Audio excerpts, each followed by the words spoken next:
वंदे मातरम, वंदे गौ मातरम, वंदे वृक्षम।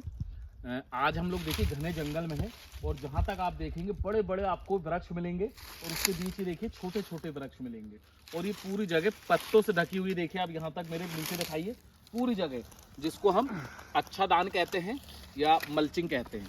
और देखिए दीमक का बाम भी घर है छोटा सा, तो यहाँ दीमक भी है लेकिन इन पेड़ों को नुकसान नहीं कर रही, क्योंकि जो दीमक है वो प्राकृतिक खेती में मित्र कीट होती है और वो जो डिकम्पोज चीजें पत्ती इनको खाती है। अब आगे आइए आप, ये देखिए ये सागौन के बड़े बड़े पेड़ और जैसे हम चल रहे हैं तो पत्तों में चलने की आवाज़ आ रही होगी और इन बड़े पेड़ों के बीच ये छोटे छोटे छोटे देखिए ये पौधे भी उग रहे हैं, आप ही देख रहे हैं। तो देखिए प्रकृति खेती में अच्छा दान या नेचुरल मल्चिंग है। आपने कभी देखे हैं जंगल में यूरिया डीएपी कभी नहीं डालते हम, यूरिया डीएपी तो छोड़िए, हम कभी हम पानी डालने नहीं आते। और ये देखिए पेड़ की मोटाई, पेड़ की लंबाई, और अगर ये सागौन के पेड़ की अगर आप कीमत सोचेंगे तो ये कम से कम 30 से 40 हज़ार का पेड़ है। तो आप सोचिए कि जंगल में हम जो पेड़ लगाते हैं उस पर पानी देने की जरूरत क्यों नहीं पड़ती, क्योंकि ये जो हमारा वातावरण है, ये हमारा जो एटमॉस्फेयर है, ये जो हमारा वायुमंडल है, चलता फिरता महासागर है। बरसात में हमारी हवा में 80 to 85% ह्यूमस मतलब पानी होता है। ठंड में हमारी ज़मीन में 55 से 65% के बीच ह्यूमस पानी होता है। और गर्मी में मई के महीने में 12 से 5 का आप समय छोड़ दे तो हमारी हवा में 30 से 35% पानी होता है। अब देखिए ये देखिए पत्तों से ढका हुआ है और यही वातावरण से खींच के हवा से पानी खींचते हैं। अब ये पत्ते हटा के मैं ये ज़मीन को ऐसे देख रहा हूँ तो इस ज़मीन में हल्का सा नमी है। ये देखिए आप, ये बिल्कुल मुरमिली ज़मीन है लेकिन इसमें ठंडापन है और इसमें नमी है, क्योंकि मिट्टी में ठंडापन इसलिए होता है जहाँ सूक्ष्म जीवाणु होते हैं।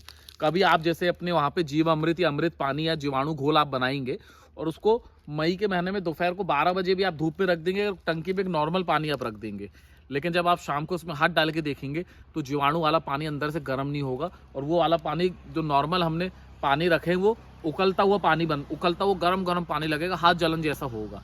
तो ये जगह को भी ठंडी रखते हैं, ये हवा से पानी खींचते हैं और इस पेड़ों को जितना भी पोषण चाहिए, नाइट्रोजन, फॉस्फोरस, फास्फेट, जितने भी सूक्ष्म जीवाणु, सूक्ष्म तत्व चाहिए, ये सूक्ष्म जीवाणु द्वारा, जिसमें एक्टोमाइनिसिटीज, एजेक्टोबैक्टर, राइजोबियम, पीसोसोडामास, सबके द्वारा इसको माइक्रो राजा सब इस जमीन में नेचुरल पाए जाते हैं। और हम लोग आज की डेट में क्या करते हैं, मार्केट से खरीद के लाते हैं कि भैया राइजोबियम दे दो, माइक्रो राजा दे दो, एजेक्टोबैक्टर दे दो। बल्कि जब हम जीवामृत या अमृत पानी बनाएं तो एक मुट्ठी मिट्टी यहाँ के पेड़ों की अगर हम ला दें, जो हमारे गली के आसपास हो, जो हमारे मतलब जैसे हमारा खेत है उससे 20-25 किलोमीटर के उसमें, क्योंकि देखिए आपको एक चीज़ समझना पड़ेगा कि जिस तरीके से हम सिवनी नगरी में रहते हैं, तो सिवनी नगरी में जो हमारे गांव में जो हमारे रहते हैं वो दोपहर को 12 बजे से शाम को 5 बजे मई के महीने में भी धूप में खेलते रहते हैं, उनको कुछ नहीं होता, क्योंकि प्रकृति इतनी बड़ी शक्ति है कि प्रकृति के हिसाब से वो अपने आप ढल जाते हैं। उसी प्रकार अगर कोई बर्फ़ वाली उत्तराखंड का बर्फ़ वाली जगह का यहाँ रहने आएगा तो वो 10 दिन से ज़्यादा नहीं रह पाएगा, घूमने के हिसाब से उसको अच्छा लगेगा। और हम भी अगर बर्फ़ वाली जगह उत्तराखंड, कश्मीर ऐसी जगह जाएंगे तो हम 10-15 दिन बाद बोलेंगे भैया घर चलो, अब सहन नहीं हो रही हमें, क्योंकि प्रकृति में इतनी बड़ी ताकत होती है कि हम जहाँ रहते हैं उस प्रकार से हमारे शरीर को, वातावरण से हमारे पूरा शरीर को ढाल देती है और उसके हिसाब से हम इतने प्रतिकूल अनुकूल हो जाते हैं उस जगह के कि हमें कोई तकलीफ नहीं होती। तो देखिए जंगल आपको फिर से दूर दूर तक आप इस जंगल को देखिए, एकदम घना जंगल है और यहाँ आपको कहीं ज़मीन नहीं दिख रही होगी। देखिए पूरा पत्तों से, हम चल भी रहे हैं तो पत्तों की आ रही है। और अब देखिए अभी ठंड का समय चल रहा है, कम से कम 2 महीनों से बरसात नहीं हुई, लेकिन ये देखिए ये हरा पौधा भी यहाँ उग गया है और हरा पौधा एकदम स्वस्थ है। और ये देखिए ये ज़मीन में ठंडापन, नमीपन है।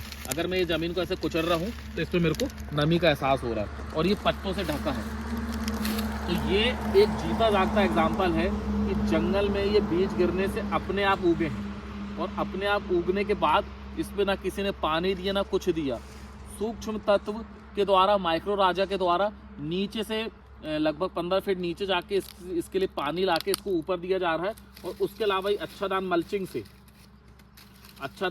से इसको पोषण मिल रहा है, इसको पानी मिल रहा है। तो प्रकृति ने जिसको पैदा किया उसको बड़ा खुद करता है। इतना मनोहर दृश्य है क्योंकि मैं आपको बताना चाहता हूँ कि अच्छा दान या मल्चिंग कितना बड़ा प्रकृति खेती में हम अगर कोई जंगल डेवलप कर रहे हैं तो उसके लिए कितनी शानदार चीज़ है। शुरू में अगर आप कोई जंगल डेवलप कर रहे हैं अपना खुद का बगीचा, तो आप शुरू में धान का भूसे का अच्छा धान कर सकते हैं। छोटे छोटे देखिए अभी ताजे ताजे ये पौधे पूरे निकल रहे हैं, कितने अच्छे से डेवलप हो रहे हैं। हम लोग तो ड्रिप से पानी भी देते हैं, दुनिया भर के सूक्ष्म तत्व भी डालते हैं, सब कुछ करते हैं। और ये लाल मुरम जगह है, लाल मुरम वाली जगह में वैसे भी पानी बहुत कम होता है। इसके बाद लेकिन लाल मुरम में पेड़ पौधों के लिए बहुत अच्छा होता है। काली मिट्टी या भारी मिट्टी अनाज या फसलों के लिए बहुत अच्छी होती है। तो देखिए इतना घना जंगल, इतना शानदार, चारों तरफ पत्ते, हमको यहाँ कहीं ज़मीन नहीं दिख रही। कितने हरे हरे पौधे, कितने बड़े बड़े पौधे, अलग अलग प्रकार के पौधे, सागौन के साथ ही अलग अलग वृक्ष भी उग रहे हैं, साज के भी उग रहे हैं और अलग प्रकार के उग रहे हैं। और इनको किसी भी चीज़ की ज़रूरत नहीं है, ना आप आ रहे हैं ना हम आ रहे हैं, इनको प्रकृति पाल रही है। तो मेरा बताने का फ़र्ज़ यही है कि अच्छा दान प्रकृति खेती में 4 स्तंभ होते हैं। पहले पोषण देना, जो हम गोबर गौमूत्र के द्वारा जीव अमृत, अमृत पानी, घन जीव अमृत, अमृत खाद के द्वारा देते हैं। दूसरा बीज देसी होना चाहिए, बीज अमृत या बीजों को संस्कार करके देसी बीज ताकतवर होना चाहिए।